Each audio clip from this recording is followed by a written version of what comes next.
Hello, my friends. It's year 14, week number 690. And this week, we're going to go watch Waitress, the musical, the movie. Kevinisomoto says, welcome to the vlog.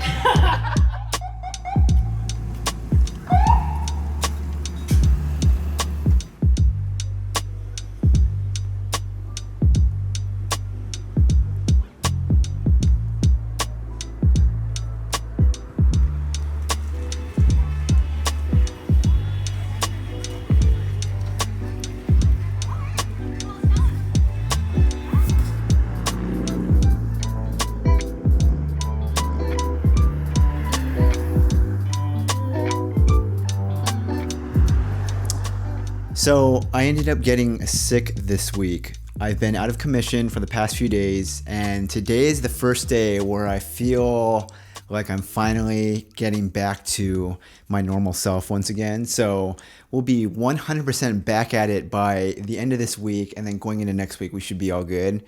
Earlier this week, though, before I got sick, we went over to watch a movie this week. And now I bought these tickets like way back, probably maybe a month and a half ago or something. There is a musical that was in New York, kind of in the 2016 to 2019 era, somewhere around there.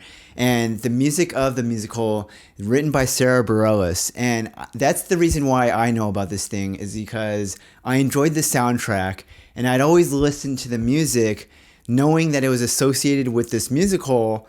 But at the time, we were in California. There's no way for me to get tickets to come out here. Then, about a month and a half ago, I learned that they had filmed the musical while I was here in New York, and they adapted it into a movie. So they have now a movie version of the musical, and it was going to be airing in like select theaters around New York over this week.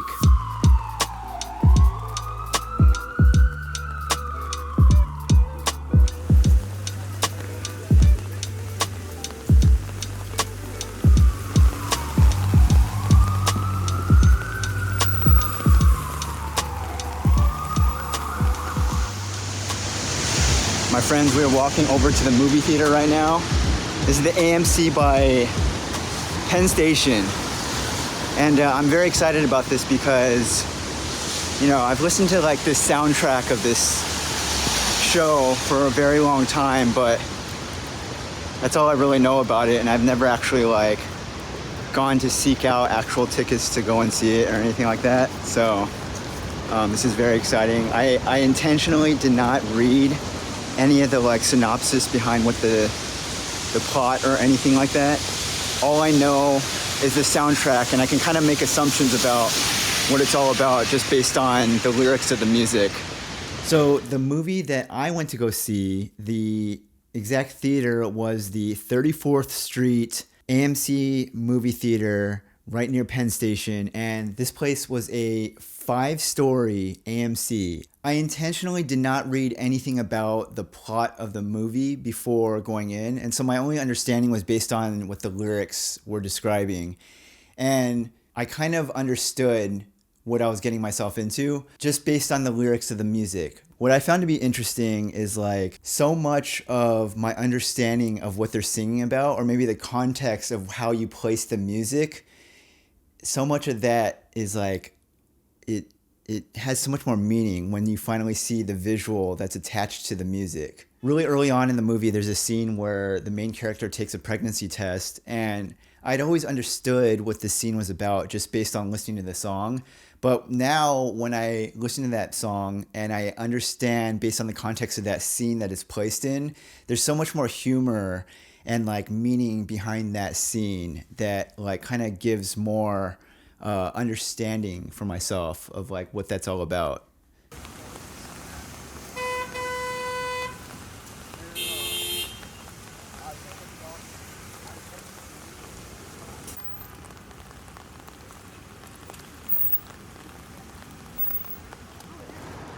We watched the movie. It was very good. This is my first time ever seeing a movie made in this way, where essentially it's a live performance, and then they record it and then convert that into, you know, viewable as like a standalone movie. There were these scenes where you would have two people having a conversation with one another, and they would aim the camera so that both people were in the shot, and then they would rack focus between the two characters when like each person was talking. And I feel like little things like that kind of added to the comedy of that specific moment. And you know, if you're watching a live show of that same conversation happen, you don't get that kind of intimacy that bringing a camera that close. Okay, I'm editing the video right now, but my audio got all screwed up in this particular clip. But basically what I was trying to say in this moment is that there's a lot of camera techniques and little tricks that they did where they really kind of played up the fact that they can do multiple takes over and over when you're making a movie like this. Or you can do little camera techniques like rack focusing, or, you know, bringing the camera right up into the actors' faces that you don't get the same viewing experience when you're watching a live version of it. And that was like my main takeaway from watching this style of a movie. And yeah, I enjoyed it overall. It was a very solid movie. I went shopping this week because I had an inspiration.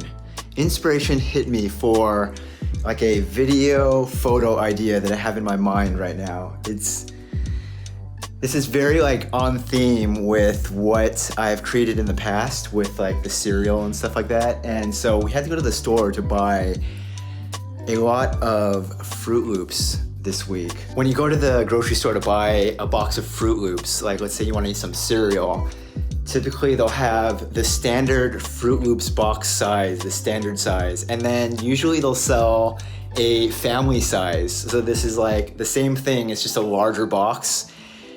And then on certain occasions, they'll sell what they call a giant size, which is an even step above the family size. So what I did is I had to track down which Target around here in Brooklyn sells the giant size, because my friends, we need a lot of Fruit Loops for this idea that I have in my head. So we found a Target, they sold the giant size, and I went and bought every single box of giant size Fruit Loops that they had in stock. I don't plan on using all of them, but I just wanted to have them just in case I need it. We'll probably only need like 2 or 3 boxes at most, but this is right here. Look at this. This right here is every giant size box of Fruit Loops that they sold in the Target here in Brooklyn. This is all gonna be in next week's video though, because I'm gonna work on it tomorrow. Thanks for watching the video this week. It's been week number 690. Next week, we're going back to LA for week number 691.